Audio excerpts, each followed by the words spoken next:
Welcome back to the Sonic Unleashed playthrough. Let's restore another Chaos Emerald, shall we? Nah, fuck 'em. Have you noticed that Chip never questions his ability to activate these pedestals? Yeah, it's kind of it's not a plot hole per se. It's just something that they never really explain. Like if you go back about 5 seconds when Chip kind of activates the pedestal, he kind of gives Sonic this nod like, okay, mate, you know, it's ready for you. And neither him nor Sonic directly address the fact that he can do this kind of power. And you would think for a character who spends 2/3 of the game kind of going, you know, who am I? What am I meant to be doing here? You would think that once he learns he himself has the power to restore the Chaos Emeralds, you think he'd be questioning about it. But it's not until he finds out who he is 2/3 into the game that it's even explained. And it's kind of the only kind of disappointment with the story that Unleashed has for me. Does it address it at all in the Wii version? It's just not. No, again, it's not addressed. It's slightly worse in the Wii version because, of course, the Wii version doesn't have the 3D hubs. It has the Gaia temples in its place, and for all the doors in the Gaia temples, like there's the doors to go to the day levels, the night levels, the boss, and the extra levels. Chip uses his kind of necklace to open those. And again, it's not addressed or referred to. He just does it and doesn't question it, which again is the only kind of bad thing in terms of story about both versions. The mystery of Chip will be solved about part 26 or 27. If you want to go watch it on the Hellfire playthroughs channel, by all means please do, but I would prefer that you keep spoilers off the commentary version for now. Or you'll be blocked. No, you'll be killed and then blocked. In that order. Oh, you think I'm joking? Try it! Hello, Professor Bick Eyebrows. I love the way he says Sonic. He's like slightly sinister for that one line. If you were doubting it was Dan Green, you can really hear his Yami Yugi voice when he says Sonic. Where's my deck of cards? It's time to duel, sucker. Can you dig it? I have no idea what that means. I've never watched Yu-Gi-Oh! In my life. I was actually referring to Yu-Gi-Oh! Abridged, but never mind. That's a giant monster. Ah! Real monsters! The Pokemon are roaming the earth. This does actually remind me of a scene from a Pokemon movie, but I can't remember which one. I think the cutscene coming up is another fan favourite, just because, of course, it's like the first scene with Ergo, the fan coined name for this robot. He's just such a great character. I really hope he appears in the next Sonic game. I like his voice as well. His voice is funny.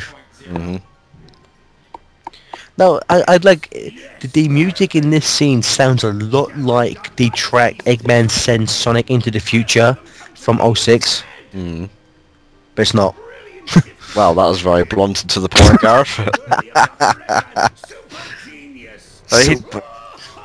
I love his arrogance. It's such this, for my money, in this game, where Eggman was written the best. It helps that he has a very cynical and sarcastic sidekick as well. Just he has no problem just bitch slapping him. It's great. He's a very abusive partner, isn't he? He's great because again it's the first time, because in like X, those two fuck up sidekicks were messing up all the time. Not once did Eggman ever just smack him down. I hate Boku and Deku. They are disgusting, for lack of a better word. They're a really poor man scratching grounder. See, now this is why I think it's like a cartoon. It is. I hope they keep this tone. And for me, I will say, this kind of cartoony tone really started in Riders. While I'm not a fan of the game, some of the cutscenes are actually hilarious. Now, the Shema Hub is probably my favourite. Actually, it's probably the biggest hub, actually. What do you like about it so much? Is it just the design, the music, the feel? Well, the music and the fact that it's got multiple levels, so you can go up and down on the rooftops and whatnot. Oh god, it's a talking shower puppet. Use his name, it's Wentos and Chow. Wentos and Chow. Yes, the and makes it. Chaz and Dave. Now it's revealed here that they are actually travelling salesmen, but at this point in the story they don't have anything to sell to you. I believe it might be when you restore the next continent they start selling to you, and it's like rare food and items to give to Professor Pickle and whatnot. We're salesmen, we have nothing to sell, so you're just men? Yes. Yes. What item can you buy here? Actually, I think we're going to buy it now. That is convenient. Chili dog. You gotta buy a chili dog. What you doing? Go back to the chili dog. No, I'm buying an audio system. I will listen to my music tracks. You have to buy that. In the Wii, straight there, man. Again, Yeah. scoring for the Wii. Well, no, it gives you the sense that you are in an adventure field of sorts. Well, no, I mean the fact that you don't have to buy crap to listen to the music. All you have to do is just find it. It's not bad, I kind of like this, and look at that view. I will admit, this is it's a very impressive hub world. How the hell did she get there before we did? Magic. That's very stalkerish, Amy. I'll be walking away now. She's 12, but she's kind of pushing her chest in front of you. It's like, love, there's nothing there. Go away. Yeah, let's move away from that subject. I'll be hitting the old dusty trail. Dusty trail.